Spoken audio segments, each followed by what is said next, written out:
Priya, ఇంకాపరాదు. ఇంకెన్నిసార్లు check చేస్తావు? ఏమవుతుందో? అత్తగారికి ఈ విషయం తెలిస్తే ఏమంటారు? గౌరీ అక్కయ్య, మీరేం బాధపడకండి. తప్పు నేనే చేశాను, శిక్ష కూడా నేనే అనుభవిస్తాను.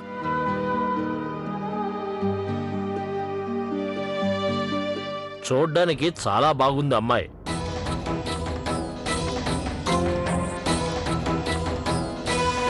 మీకు తెలుసుగా, రంగు రూపు ఒక్కటే చూస్తే కాదు, అమ్మాయి గుణగుణాలు కూడా చాలా ముఖ్యం.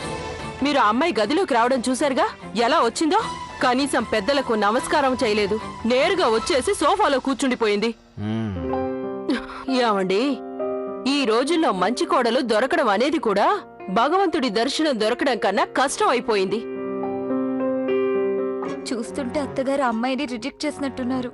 అంటే దీనర్థం బ్యాడ్ మూడ్. ఇప్పుడు ఆవిడ ఇంటి ఖర్చులు ఖచ్చితంగా అడుగుతారు. ఇప్పుడు ఏం చేద్దాం సిమ్రన్ అక్క? నువ్వు కాస్త నోరు మూసుకునిండు. వెళ్ళు, వెంటనే చల్లటి నీళ్లు తాగడానికి ఇవ్వు. వాళ్ళ మూడ్ని కాస్త కూల్ చేయడానికి ప్రయత్నించు.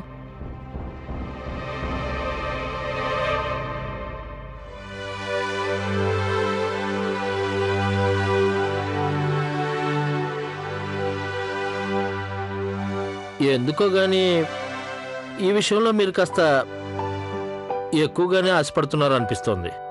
ఎందుకు? నేను ఆశపడ్డంలో తప్పేంటి? వీళ్ళందరి నుంచి అదే ఆశించాను, మరి దొరికారుగా. అయినా మనం తెలిసి ఇలాంటి పిల్లని కోడలుగా తీసుకురాలేం కదా. ఇంటి పద్ధతులు పాడు చేసే అమ్మాయిని సరైన కోడలు దొరకాలి కదా. అరే కాస్త శాంతించండి ధర్మపత్ని గారు, శాంతించండి. అరే మన అబ్బాయి జాతకంలో ఏ భాగ్యం రాసుంటే అలాంటి అమ్మాయే దొరుకుతుంది. దొరుకుతుంది, తప్పకుండా దొరుకుతుంది. అమ్మా గౌరీ, చెప్పండి అత్తయ్య. నేను 5 నిమిషాల్లో మొహం కడుక్కొనొస్తాను, నువ్వు టీ చేసి పెట్టు.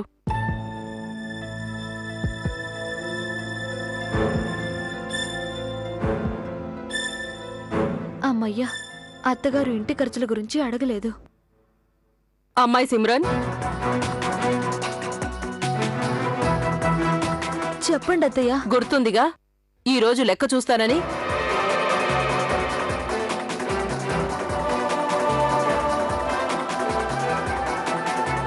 ఇంకా సేపట్లో నేను కిందకొస్తాను, తర్వాత లెక్క చూద్దాం. అలాగే అత్తయ్య. అత్తయ్య గారు, అది గౌరీ అక్కయ్యకి పకోడీలు చేయడంలో సాయం చేయనా? అరే వా కోడలా, నీకు నా మనసులోని మాట ఎలా తెలిసింది? నాకు చాలా రోజుల నుండి పకోడీలు తినాలనుంది. ఓ పని చేస్తారా, కాస్త కారంగా ఉండేలా చెయ్యండి. అలాగే 15 నిమిషాలు పకోడీలు చేయడానికి, 10 నిమిషాలు తినటానికి. ఆ తర్వాత లెక్క చూద్దాం. కొద్దిగా కారం తగ్గించి చేయండి. అలాగే అత్తగారు.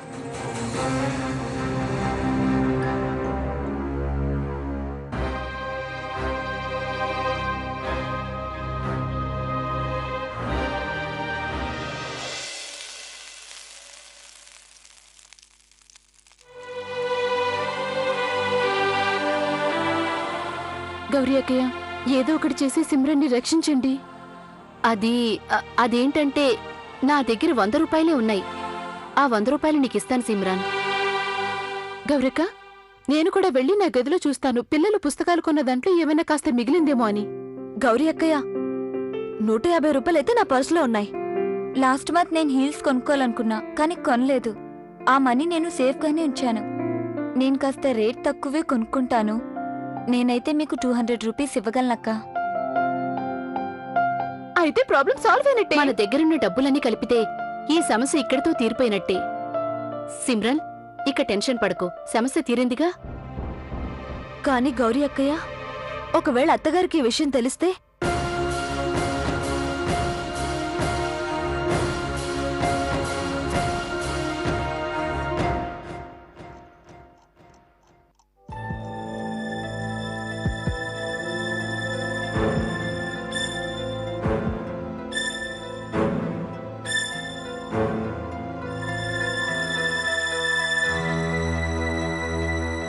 అత్తయ్య గారు, మీరు లెక్కల్ని జాగ్రత్తగా చెక్ చేయండి. దీంట్లో ఎలాంటి మిస్టేక్ లేదు, పర్ఫెక్ట్. ఎందుకు? నువ్వు లెక్కల్ని చెక్ చేసావా? అవును. లేదు.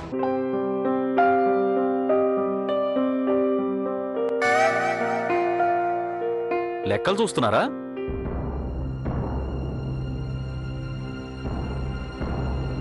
టీ కప్పులు, షూ పాలిష్, పప్పులు, పిల్లల బొమ్మలు, మామయ్య గారి మందులు, హెయిర్ డ్రై, మామగారి కళ్ళజోడు, బొద్దింకలు కొట్టే స్ప్రే, వంటింటి సామాన్లు.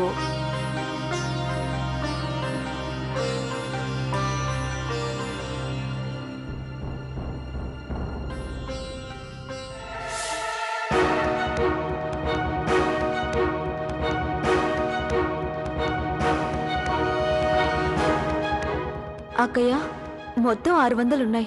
నాకు కేవలం 500 మాత్రమే అవసరం ఉంది. ప్రియా, ఈ 100 నువ్వు ఉంచుకో.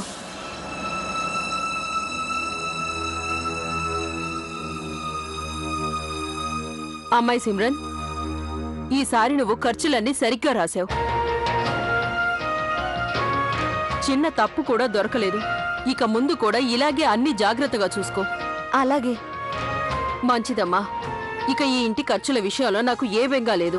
ఎందుకంటే నా కోడళ్ళు డబ్బు లెక్కల్లో పొదుపుగా ఖర్చు చేస్తున్నారు. సిమ్రన్ లోపలికెళ్ళిందిగా, డబ్బులు పర్సులోనే పెట్టుంటుంది. అవేవో నేనే తీసుకుంటాను. పిల్లలకి డబ్బులతో సీడీలు కొంటాను. అరే ఇదేంటి, నేను ఆ రోజు 500 రూపాయలు తీసుకున్నాను. ఇందులో అసలు ఆ విషయం రాయనే లేదు.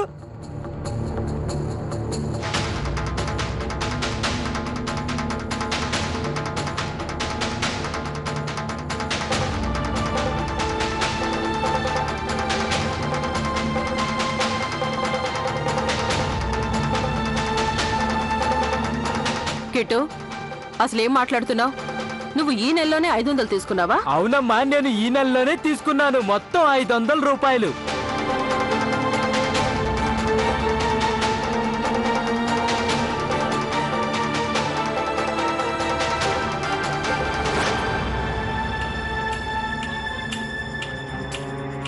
కిట్టు, ఒకవేళ నువ్వు ఈ నెలలోనే డబ్బు తీసుకుంటే ఇందులోనే రాసుండేదిగా. అరే లేదమ్మా, నేను అబద్ధం చెప్తానా ఏంటి? గుర్తుందా నీకు, ఆ రోజు మార్కెటింగ్ ఆఫీసర్ వచ్చాడు. అప్పుడు నువ్వు ఫోన్ లో మాట్లాడుతున్నావు. నేను నీకు చెప్పానుగా ఒక 500 తీసుకున్నానని. మాట్లాడి ఇప్పుడు అది అమ్మ ముందు చెప్పవెందుకు?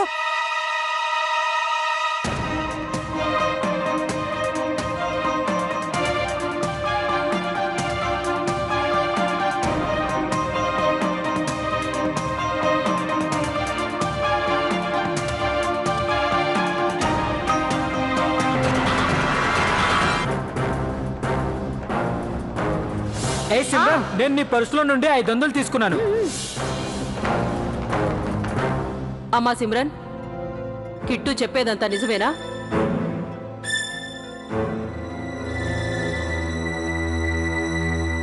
నిజమే.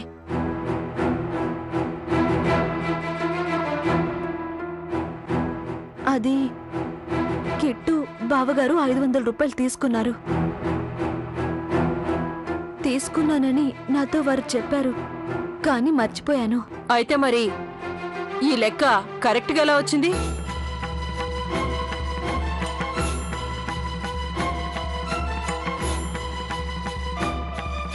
అది అత్తగారు లెక్క తప్పకూడదని 500 రూపాయలు నేనే కలిపాను.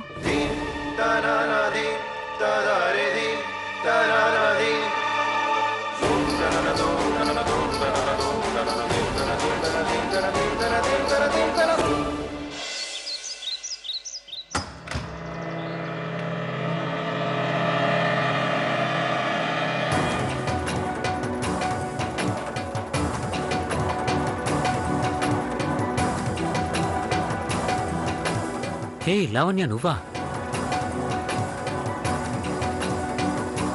కూర్చో. నేనిక్కడ కూర్చోడానికి రాలేదు. నీకేమైనా పగుంటే నా మీద తీర్చుకో. మా థియేటర్ వాళ్ళని ఎందుకు ఇబ్బంది పెడుతున్నావు? నేను నీతో ఇంతకు ముందే చెప్పాను, నాకు నా థియేటర్ నా ప్రాణమని. అర్థం చేసుకో కార్తీక్. నా థియేటర్ బ్యాచ్ ని ఇంకెప్పుడు బాధ పెట్టకు. నువ్వు నాతో నా థియేటర్ వాళ్లతో ప్రవర్తించిన తీరుకు నేను నిన్ను ఎన్నటికీ క్షమించలేను.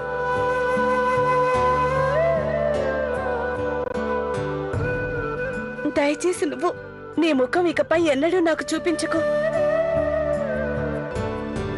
Good bye. లావణ్య,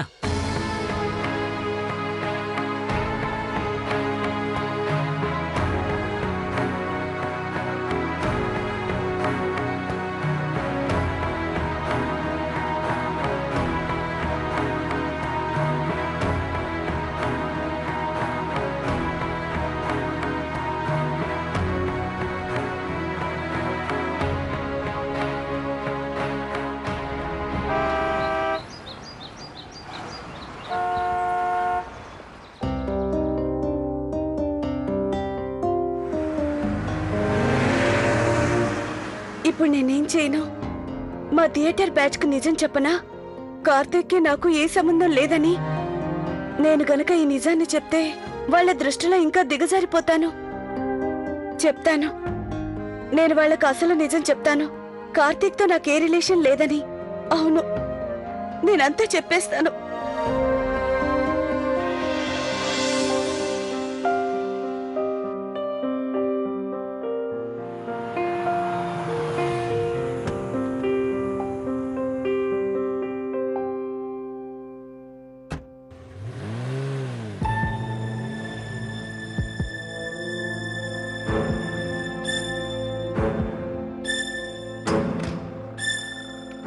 అరే అరే, లావణ్య వచ్చేసింది.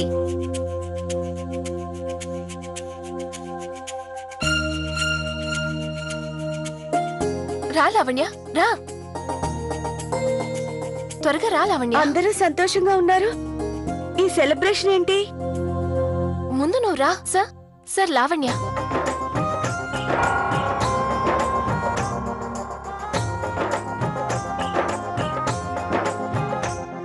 సార్, నేను మీతో ఒక విషయం చెప్పాలి. అదంతా తర్వాత. ముందు స్వీట్ తిను. సార్, ఈ స్వీట్స్ ఇవాళ మీ బర్త్డేనా ఏంటి? నా బర్త్డే కాదు, మీ కార్తిక్ గారు చెక్ పంపించారు.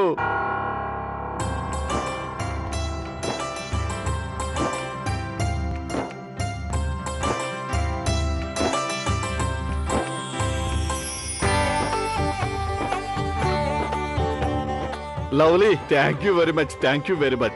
ఇదంతా నీ వల్ల, నీ కార్తిక్ వల్లే సాధ్యమైంది. లేకుంటే మా నాటకాలు, ఆశలు స్టేజ్ మీద పుట్టడానికి ముందే పరలోకానికి పైన కట్టేవి. అవును, కార్తీక్ గారు తనిచ్చిన మాటను నిలబెట్టుకున్నారు. అది నాకు తెలుసు. అతను మనకి తప్పకుండా సాయం చేస్తాడని. మనకిచ్చిన మాట నిలబెట్టుకున్నాడు. ఎంతైనా తను మన లావణ్య కాబోయే లైఫ్ పార్ట్నర్ కదా. పిల్లలు, నేనైతే డిసైడ్ చేశాను. మన నాటకం తొలి ప్రదర్శనకు చీఫ్ గెస్ట్ గా కార్తీక్ నే పిలుద్దామని. మీరు కరెక్ట్ గా చెప్పారు సార్. మనం వేసే నాటకానికి చీఫ్ గెస్ట్ గా నువ్వు చూస్తూ ఉండు, మన ఈ నాటకం ఎంత హిట్ అవుతుందో. ఏమంటావు లావణ్య? తీసుకో. చీర్స్ గట్టిగా చెప్పండి అందరూ మన నాటకానికి. హిప్ హిప్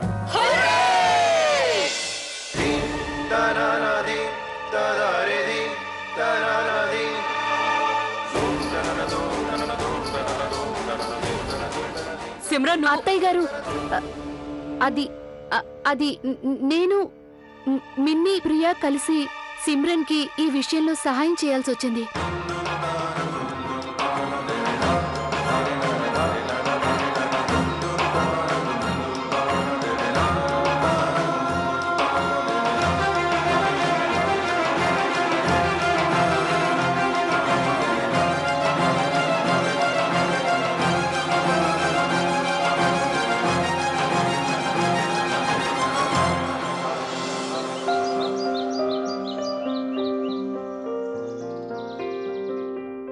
కార్తీక్,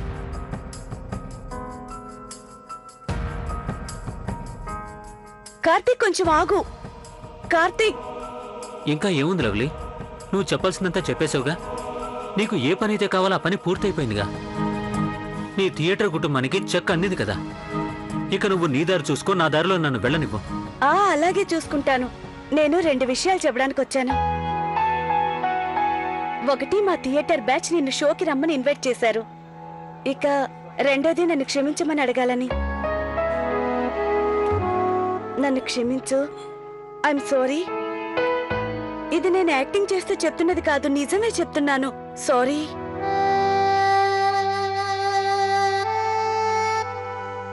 చూడలావణ్య, ఇది నీ యాక్టింగ్ అయినా నిజమైనా నాకు అవసరం లేదు. నేను కోరుకునేది ఏంటంటే ముందు నువ్వు ఇక్కడి నుంచి వెళ్ళిపో. అలాగే వెళ్ళిపోతాను కార్తీక్. ముందు నేను చెప్పేది విను. శుక్లా గారు డిసైడ్ చేశారు నిన్ను మా నాటకానికి చీఫ్ గెస్ట్ గా పిలవాలని. మిగతా వాళ్ళు కూడా నువ్వే చీఫ్ గెస్ట్ గా రావాలన్నారు. ఒకవేళ నువ్వు రాకపోతే మేం నాటకం వెయ్యం. అయినా నేను రాను.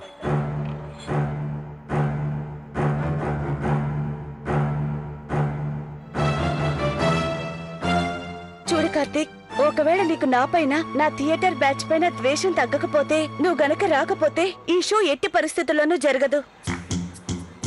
చూడు కార్తీక్, మనం అబద్ధాలతో ఇక్కడి వరకు వచ్చాం. ఇంకొక 2 రోజులు అడ్జస్ట్ అవు. ఈ 2 రోజుల తర్వాత మనం ఆడిన నాటకం ఉందే, ఫియాన్సీ గియాన్సీ లాంటివి అన్నీ ఆగిపోతాయి. ప్లీజ్ కార్తీక్. ఇంతకీ నీ ప్రాబ్లం ఏంటి? నేను అప్పటి నుంచి బ్రతిలాడుతున్నా, నీ ముందు తగ్గి మాట్లాడుతున్నా, అయినా నువ్వు ఫోజులు కొడుతున్నా. నేనేమి ఫోజులు కొట్టట్లేదు లావణ్య. నేను నీతో ఈ నాటకాన్ని ఇక కొనసాగించలేను. ఈ ప్రేమ దోమ నాటకంలో నేను ఎన్నో అబద్ధాలు చెప్తున్నాను. అలా చెప్పడం నాకు అసలు ఇష్టం ఉండదు. నచ్చినా నచ్చకపోయినా ఇన్ని అబద్ధాలు చెప్పాక ఇంకొక అబద్ధం చెప్తే పోయేదేం లేదు. అయినా నువ్వు ఆ అబద్ధం ఎందుకు చెప్పలేవు? నేను చెప్పలేను. నేను మన ప్రేమ కోసం మరో అబద్ధాన్ని చెప్పలేను. ఎందుకంటే మన ప్రేమ అబద్ధం కాదు. నేను నిన్ను నిజంగానే ప్రేమిస్తున్నాను.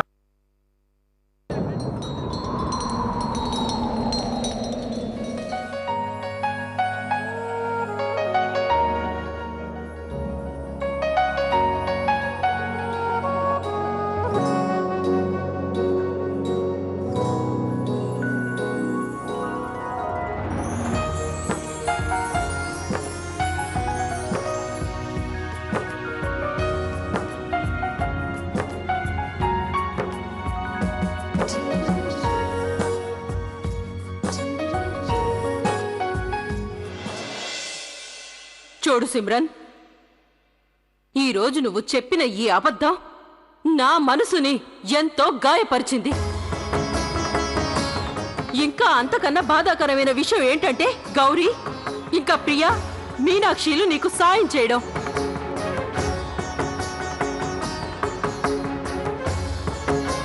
మీ అందరికీ బాగా తెలుసు కదా, నాకు అబద్ధాలు చెప్పడం అస్సలు ఇష్టం ఉండదు. మీరందరూ ఇలా చేసినప్పుడు మీకు ఆ అబద్ధాల కోరు లావణ్యకు తేడా ఏముందని?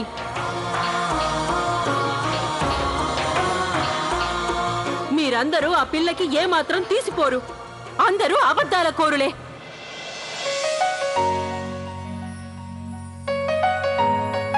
ఓ గాడ్, నేను ఇలా మాట్లాడానేంటి? నేను ఈ అబద్ధాల కోరిని ప్రేమిస్తున్నానా? ఏమన్నావు ఇప్పుడు? నువ్వు నన్ను ప్రేమిస్తున్నావా?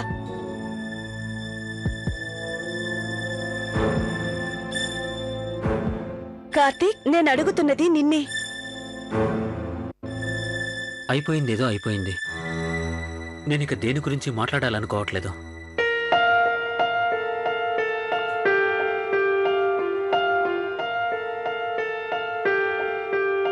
కార్తీక్,